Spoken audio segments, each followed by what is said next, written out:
Hurt people hurt people. Cursed people take hurt to a whole new level. Such pain is on full display in The Curse, the Showtime drama series from creators and stars Nathan Fielder and Benny Safdie, with Oscar winner Emma Stone rounding out the core trio. The Curse centers on Fielder and Stone as Asher and Whitney, a married couple in Española, New Mexico. The series follows the pair as they team with filmmaker Dougie Safdie to turn their home renovation business into a home renovation reality TV series. It's an increasingly difficult prospect as Asher suffers the consequences of a curse put upon him by a girl selling candy in a parking lot, leading to casino heists, cherry tomato turmoil, and other forms of unbearable and unbearably funny drama. Trading on the high anxiety prevalent in the separate work of both Safdie and Fielder, The Curse is much more than Uncut Gems meets The Rehearsal. And yet, that's a fair shorthand for what to expect tonally. A deeply uncomfortable examination of broken people that somehow feels entirely impossible and altogether too real. THR spoke with Safdie about how The Curse came to haunt TV this season. What were your first conversations with Nathan Fielder like? We were out to dinner, and it came up that when he first moved to LA, he was going to buy a new cell phone. On his way there, a person asked him for some change. He said, "Sorry, I don't have anything." The person looked at him and said, "I curse you." He just laughed it off and went to get the new phone, but as he was at the store, he thought, "I don't need that in my life." So he went to an ATM, took out $20, brought it back to the person and asked, "So is the curse lifted?" She said yes. But I asked him, "Well, if you had sprained your ankle on the way into the store, was that because of her?" You'd never know. For the rest of your life, you would be kind of screwed. That's where it started. There was an idea here. Where did the idea for the home improvement series come from? I've been going to the OB-GYN with my wife while she was pregnant, and the only thing playing on television was HGTV. I'm in this fluorescent-lit box with no windows watching House Hunters.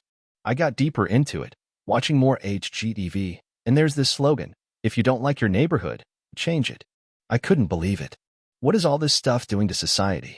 We researched these series and saw all this drama that's never addressed in the actual shows, but does exist.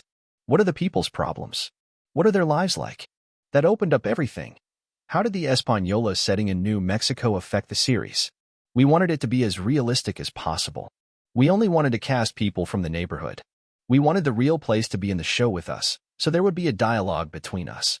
When you speak to somebody about what they want, the issues they have in their communities, they feel more comfortable being in the show because they feel heard, and their acting is better.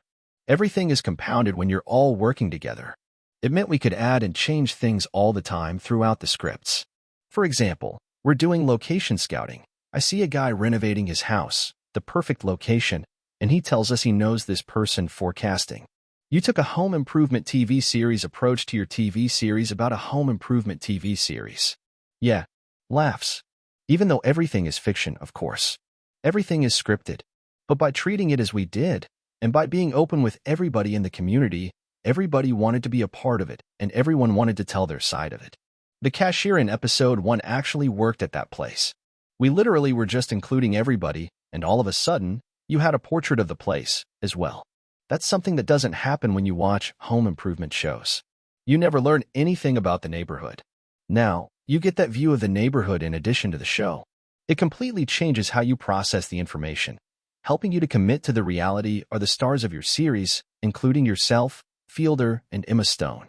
I texted Stone the other day that she created such an incredible, realistic fake person. Every minor movement of her face is so perfect. I watched her in awe. There were all these conversations about Whitney and who she is, and how does she deal with her privilege? Is she afraid of it, or is she running away from it? All of these questions were very important. Once you delve into the psychology of people, it really tells you what and how they'll react in any situation. With Nathan, I always knew he had this inside him. There's no way he could do Nathan for you or The Rehearsal without having a certain level of self-control and instincts for how to react in a specific moment. We always pushed each other to be the best that we could be. There's a specific moment coming up where Nathan and I really get in it, and it was a very meta experience where there were things that I knew about Nathan and he knew about me that could really push each other's buttons.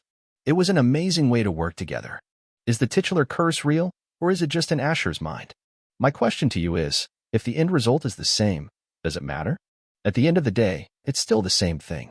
The idea that something is happening whether it's because of the curse or not. These characters are doing some things in this world that would very easily elicit these kinds of reactions anyway. A lot of this might be their own psyches, but maybe not. And what is the curse, right? That's what you're supposed to figure out.